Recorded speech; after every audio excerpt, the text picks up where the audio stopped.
Le karma est comme une graine plantée dans le sol fertile de la vie, et le temps juste est le moment où cette graine éclot en une fleur, ni trop tôt ni trop tard. Bienvenue dans ce voyage de 16 heures, le rôle du karma et du temps juste, sagesse bouddhiste pour une vie harmonieuse, une exploration de deux vérités profondes qui tissent le destin avec patience et clarté. Dans un monde où nous courons après les résultats, où l'impatience nous ronge et où l'anxiété nous éloigne du présent, cette sagesse bouddhiste est une lanterne éclairant un chemin de paix et d'harmonie. Le karma, ou action en sanskrit, est la loi universelle de cause et d'effet. Chaque pensée, chaque parole, chaque geste plante une graine qui mûrira en son temps. Le temps juste, ancré dans l'acceptation de l'impermanence, nous enseigne que tout arrive au moment parfait, comme une rivière trouvant son chemin vers l'océan. Ces concepts, issus du Theravada, du Mahayana et du Vajrayana, reposent sur 5 piliers. Le karma, moteur de la causalité, le temps juste, confiance en l'ordre naturel, la patience, force douce de l'attente, la compassion, lien entre nos actions et les autres, et la pleine conscience, présence qui illumine chaque instant.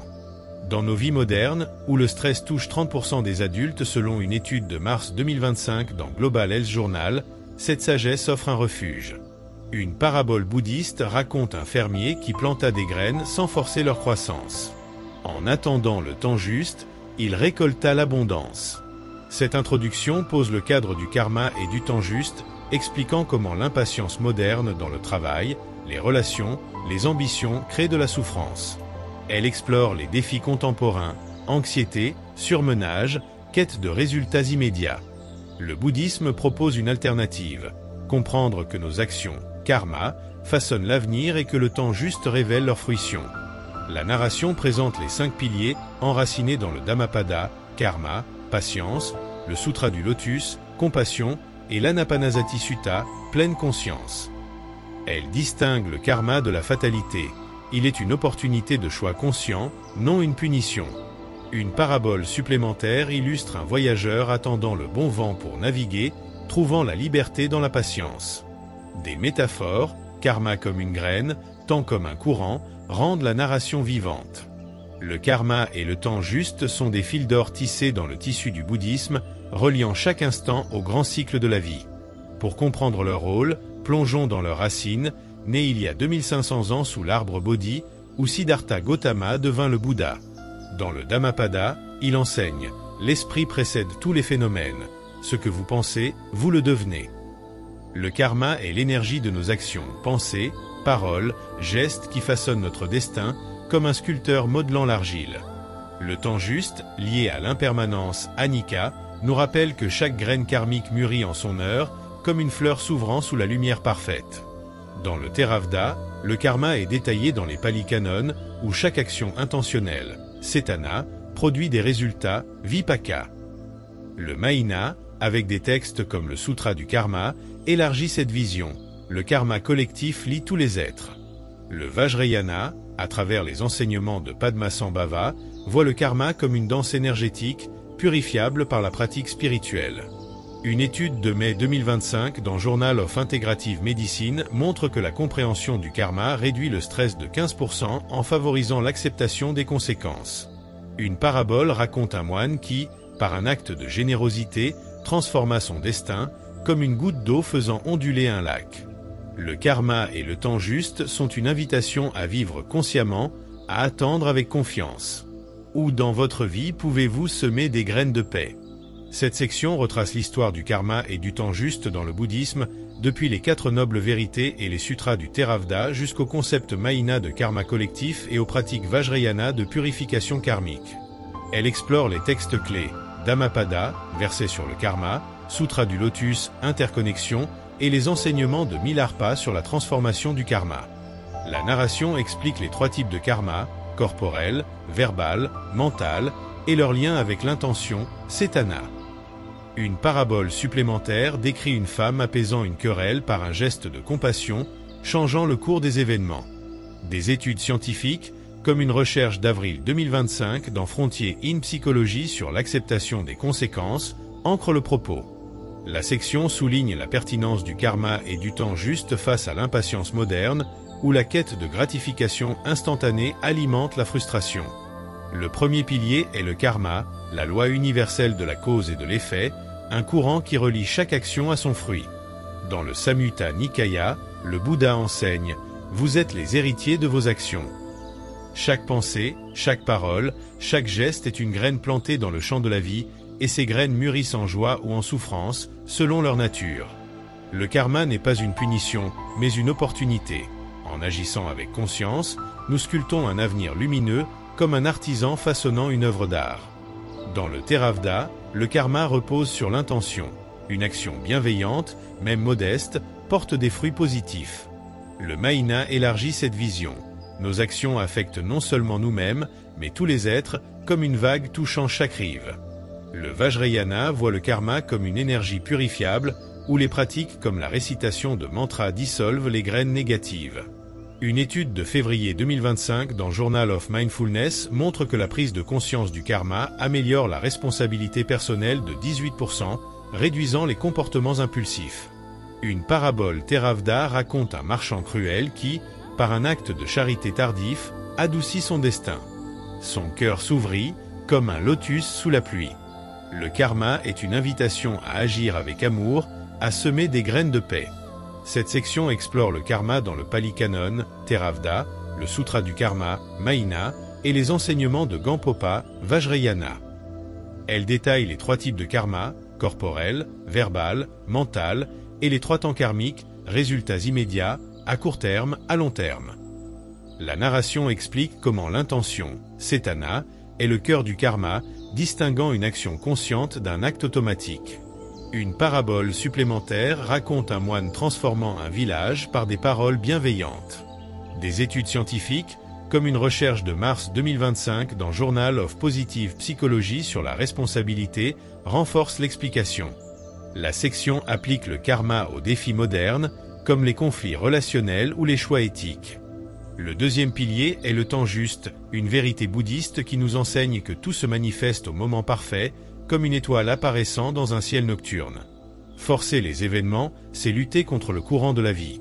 Accepter le temps juste, c'est nager avec ce courant, confiant que chaque graine karmique mûrira en son heure. Dans le Dhammapada, le Bouddha dit « Ne négligez pas le moment présent, car il façonne l'avenir ». Dans le Theravada, le temps juste est lié à l'impermanence, anicca. Rien ne peut être précipité, car tout suit le cycle du changement.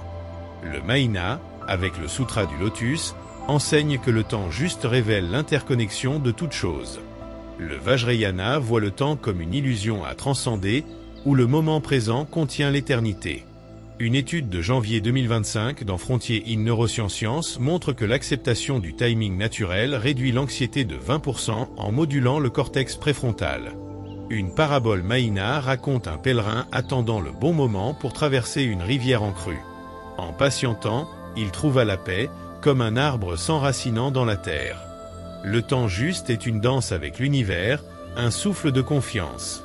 Cette section explore le temps juste dans le Pali Canon, Theravada, le Sutra du Lotus, Mahina, et les enseignements Dzogchen, Vajrayana. Elle détaille le lien entre le temps juste et l'impermanence, expliquant que forcer les résultats crée de la souffrance. La narration examine le concept bouddhiste du temps cyclique, où passé, présent et futur s'entrelacent. Une parabole supplémentaire décrit une femme attendant la guérison d'une blessure, trouvant la force dans la patience. Des études scientifiques, comme une recherche de février 2025 dans Journal of Clinical Psychology sur l'acceptation, ancrent le propos. La section applique le temps juste aux défis modernes, comme l'impatience dans les projets ou les relations. Le troisième pilier est la patience, ou Khanti, une force douce qui soutient le karma et le temps juste. Dans le bouddhisme, la patience n'est pas une passivité, mais une présence active, une confiance que tout se déploie selon l'ordre naturel. Dans le Khanti Sutta, le Bouddha enseigne « La patience est la plus grande ascèse ». Attendre sans forcer, c'est comme observer une graine pousser, sans tirer sur ses racines. Dans le Theravada, la patience est une perfection, paramita, essentielle pour surmonter la colère et l'impatience. Le Mahina la voit comme une qualité des bodhisattvas qui supportent les épreuves pour aider autrui. Le Vajrayana intègre la patience dans les pratiques de purification karmique, où l'attente devient une méditation. Une étude de mars 2025 dans Mind Body Medicine montre que la patience réduit le stress de 18% en diminuant l'activité du système nerveux sympathique. Une parabole Theravada raconte un moine insulté par un villageois. Avec patience, il transforma la colère en compréhension, comme une pluie apaisant un feu. La patience est un refuge, un souffle qui aligne nos actions avec le temps juste. Cette section explore la patience dans le Kanti Sutta, Theravada, le Sutra du Diamant, Mahina, et les enseignements de Shantideva, Vajrayana. Elle détaille les 3 types de patience: supporter les épreuves, accepter autrui, et persévérer dans la pratique. La narration explique comment la patience soutient le karma en évitant les actions impulsives. Une parabole supplémentaire décrit un artisan perfectionnant son œuvre avec calme, trouvant la beauté dans l'attente. Des études scientifiques, comme une recherche de janvier 2025 dans Journal of Positive Psychology sur la résilience, renforcent l'explication. La section applique la patience aux défis modernes, comme la frustration au travail ou dans les relations. Le 4e pilier est la compassion, ou karuna, une lumière qui illumine le karma et le temps juste. Nos actions ne touchent pas seulement nous-mêmes, mais tous les êtres, comme une vague reliant chaque rive. Dans le Metta Sutta, le Bouddha enseigne que tous les êtres soient libres de souffrance.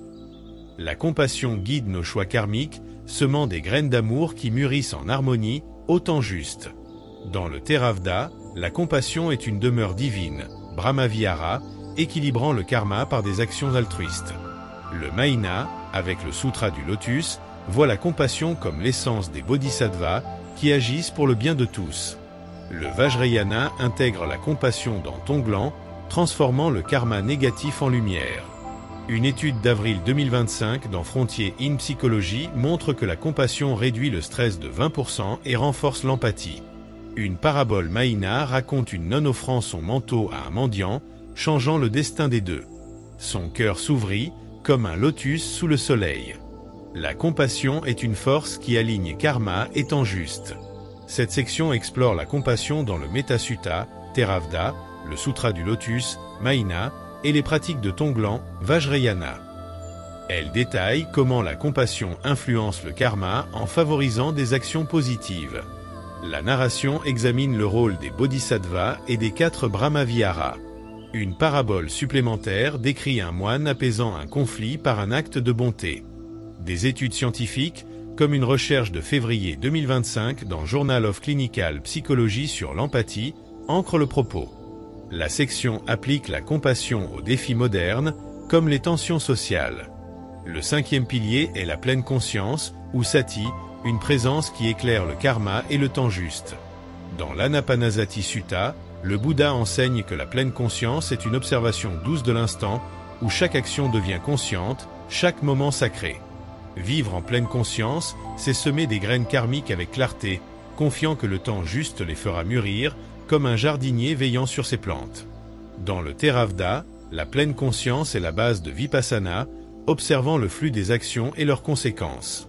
Le Mahina lie la pleine conscience à la vacuité, voyant chaque instant comme éphémère. Le Vajrayana l'intègre dans chaque geste, transformant la vie en méditation. Une étude de mai 2025 dans Journal of Neurosciences montre que la pleine conscience réduit l'anxiété de 18% en modulant l'amygdale. Une parabole Theravada raconte un moine observant ses pensées au bord d'une rivière, évitant une parole dure. Sa paix grandit, comme un arbre sous la pluie. La pleine conscience est un souffle qui aligne karma et temps. Cette section explore la pleine conscience dans l'Anapanasati Sutta, Theravada, le Satipatthana Sutta, Mahina, et les pratiques Vajrayana. Elle détaille les 4 fondements de la pleine conscience et leur rôle dans le karma conscient. Une parabole supplémentaire décrit une femme évitant un conflit par une présence attentive. Des études scientifiques, comme une recherche de mars 2025 dans Frontier in Neurosciences sur la mindfulness, ancrent le propos.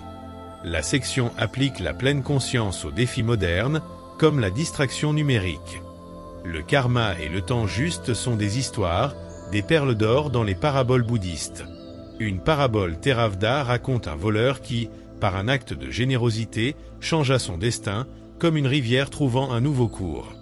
Une histoire Mahina décrit une mère patientant pour son fils perdu, le retrouvant au temps juste, comme une étoile apparaissant à l'aube.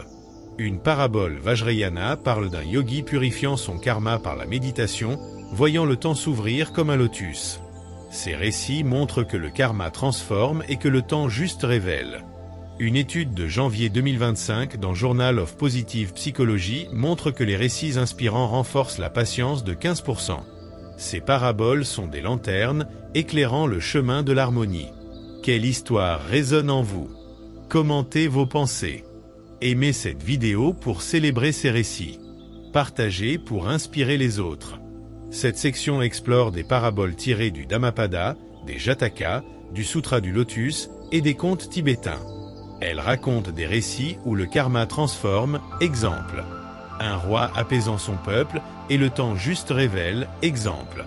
Un moine attendant l'éveil. La narration analyse les leçons, causalité, patience, compassion.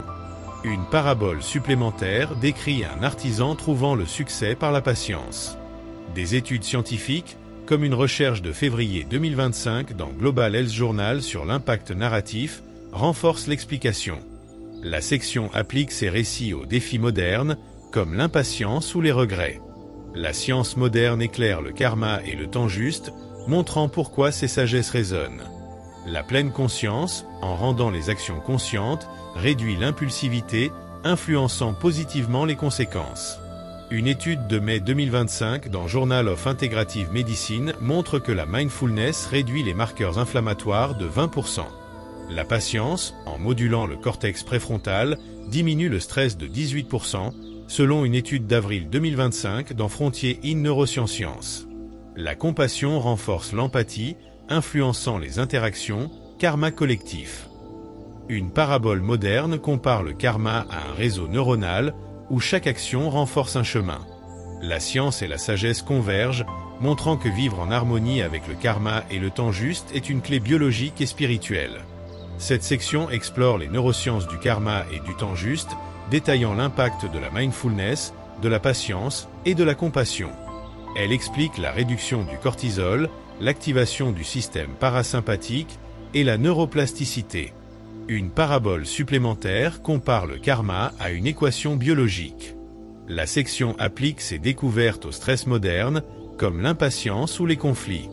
À travers le karma, le temps juste, la patience, la compassion et la pleine conscience, nous avons exploré un chemin vers l'harmonie, semant des graines de paix qui mûriront en leur temps.